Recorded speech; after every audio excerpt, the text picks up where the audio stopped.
Doa, kenapa aku susah berubah? Berubah itu gak bisa gini loh, switch on and off langsung seperti colokan, seperti tombol lampu. Pas aku mau berubah, aku doa, ubahlah aku, gak bisa. Kalau kita membangun kehidupan doa yang konsisten, kita pasti akan berubah. Karena doa itulah jalur khusus dengan Tuhan Yesus. Penguasa ayat 2 ini menjelaskan pada kita pentingnya doa. Membuat kita tidak berada di bawah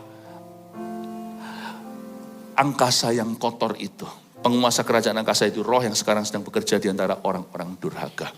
Prayer membuat kita kebal terhadap itu. Doa membuat kita tidak terpengaruh. Kehidupan doamu harus kuat.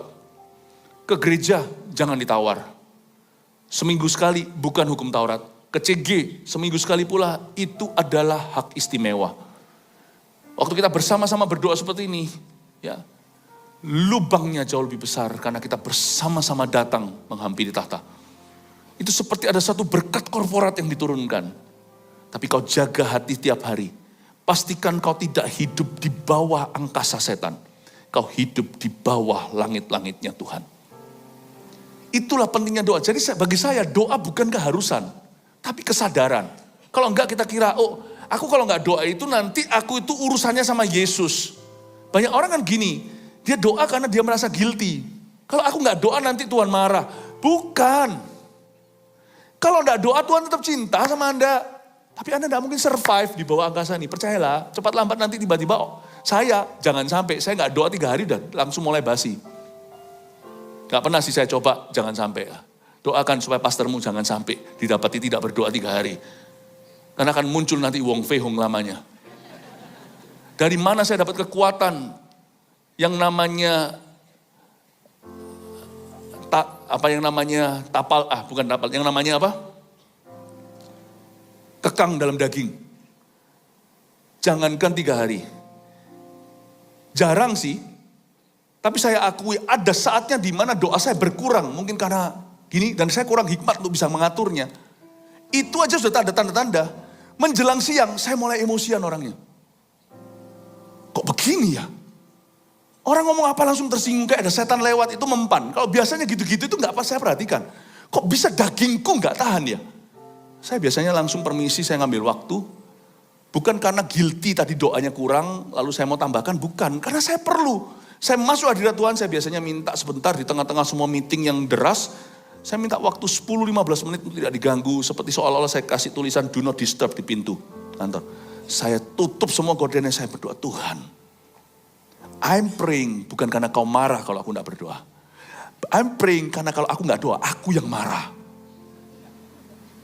You pray because you need him. Bukan bukan karena dia marah kalau engkau tidak doa. Sekarang kita ngerti ya, kenapa kita susah berubah. Karena kita salah sangka, kita kira kalau doa itu harus, ke gereja itu harus. Salah. Ke gereja itu perlu, ke CG itu perlu, doa itu perlu, bukan karena harus. Karena kalau saya nggak doa, saya yang jatuh, bukan Tuhan yang marah. Saya nggak pernah sih, nggak doa 3 hari. 2 hari juga nggak pernah. Sehari juga nggak pernah. Berkurang pernah. Oh tapi saya tobat deh. Untung nggak ada. Waktu saya lagi tiba-tiba marah gitu dibuat Tuhan nggak ada orang. Kalau nggak lucu kan. Wong Fei Hongnya keluar.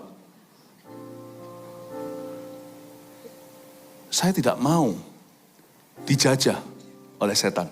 Karena saya tahu masih ada pengkhianat di hidup saya. Lihat. Pengkhianat itu adalah dagingnya Adam.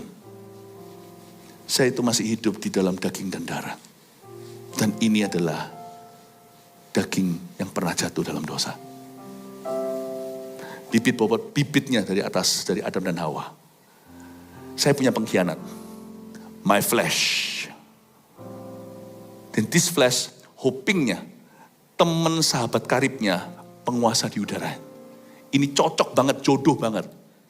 Tapi ini baru disangkali kalau saya berdoa, kalau roh saya melekat pada Tuhan. Dan ini tidak berdaya. Bukankah Roma 8 katakan, oleh roh kau mematikan perbuatan daging? Because the spirit of God in us lebih besar daripada roh-roh yang ada di dunia yang di udara ini. Spirit of God itu mengatasi Dia itu dari sorga. Kalau roh saya itu dipenuhi olehnya, dia akan mematikan perbuatan daging saya. 3 minggu saya tidak doa, jangan ketemu saya.